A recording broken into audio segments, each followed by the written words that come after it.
Snowmass Village, Colorado, Sunshine Spring Skiing. We got the introduction of a new ski brand. Hi, this is Phil Pugliese with SkiTalk.com with Bode Miller, and Bode's introducing his new line of skis, Peak. Bode, tell us what's going on here.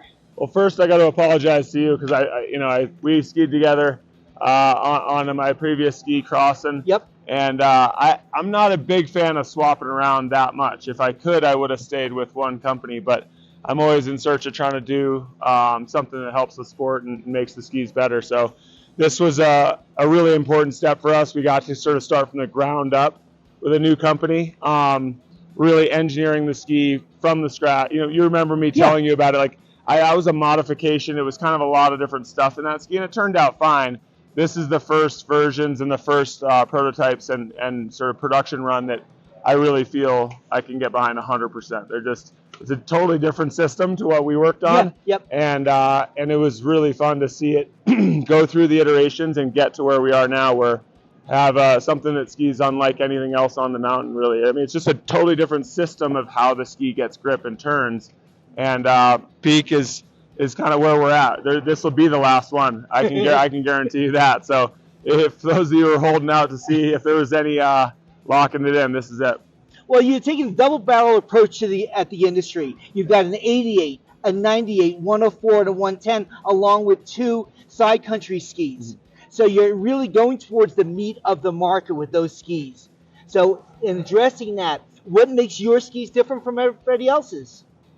Really a fundamental shift in how you turn, how the ski gets grip, how it produces radius. And while I built the first shape skis, or at least the K2s, at the same time, maybe our people would argue Elan actually was doing it in Europe, but the K2 was the first one to really take off and blow up. And the problem with a shape ski is the power and the sort of radius all comes from the widest point at the tip.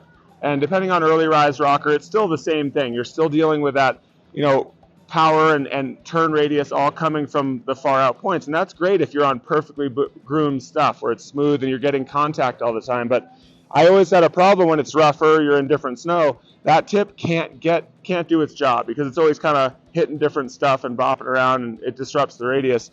In this case, we have a keyhole technology right here that really just brings the power and all the energy transfer and all the radius into the middle of the ski. And to do that, we had to reduce the radius. These are 24-meter radius skis. Okay. And that also reduces weight at the tip, so swing weight's less because there's less mass. You don't have that big wide shovel. And it's really forgiving, and you can ski a bit faster, and they don't get so rowdy. So it solved like 4 problems at once that, again, matching it all up and getting it into something that ultimately is, in my opinion, world class was tough. Yep. But this ski I skied on 2 days ago for the first time. This is the last generation, the last fix of the prototypes. And it was the first ski since I was on World Cup skis that I did not find the ceiling. I shut it down on the hardest snow I could find sideways, broke it off an arc in the middle of a deep, high angulation arc and just went straight to a slide.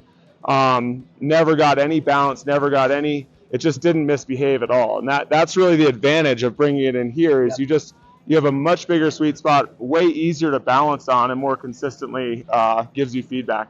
Well, this gives you a bit of an insight here into what Bode has going on with his new collection. So we're really excited about it. We're looking forward to getting some of these in our test fleet sometime soon. Again, this is Phil Pugliese here with Bode Miller in Snowmass Village. If you like what you see here, follow us, subscribe to our YouTube channel, and we're going to go out ski first tracks. So we'll see you out there on the hill. To read the full review of this ski, please go to SkiTalk.com and click on the review tab.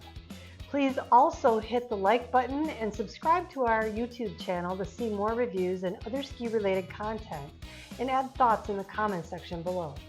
Of course, follow SkiTalk.com on all of our social media channels. Please ask yourself, do you know where your 10mm socket is right now?